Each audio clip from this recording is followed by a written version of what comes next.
धर्मेंद्र प्रधान का इस्तीफा लगभग असंभव है। इसके पीछे कुछ स्ट्रांग रीजन है। 24 साल से उड़ीसा में बीजू जनता दल से मुख्यमंत्री रहे नवीन पटनायक को हराने में प्रधान का अहम रोल रहा है। प्रधान ने उड़ीसा के अलग-अलग जिलों में कैंपेन किया और उड़ीसा अस्मिता का नैरेटिव सेट किया।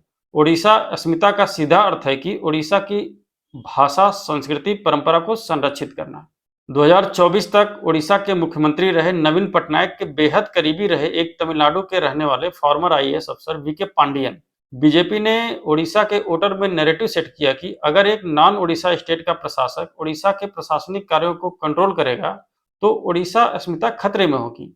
प्रधान ने पांडियन पर करप्शन का भी आरोप लगाया, जिसमें mining fund, district mineral funds का मिसयूज, और बताया कि नवीन पटनायक ने पांडियन के करप्शन को कवर अप किया।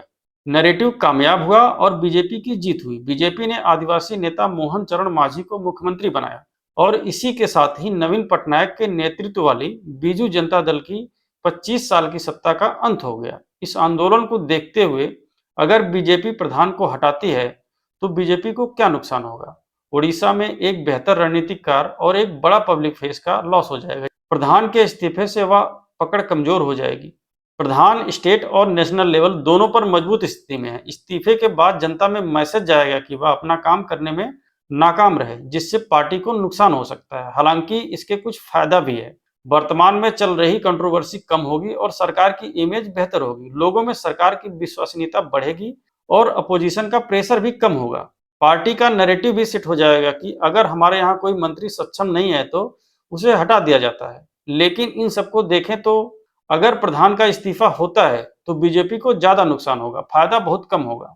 इस्तीफा सिर्फ एक्सट्रीम कंडीशन में ही हो सकता है। प्रधान एक मंत्री नहीं, वह उड़ीसा में मेन फेस है। इससे पार्टी उड़ीसा और देश में कमजोर होगी। इस आंदोलन में छात्र कितनी भी लाठियां खा लें, कितना भी मार खा लें, लेकिन धर्मेंद्र प्रधान का इस्तीफा नहीं होगा।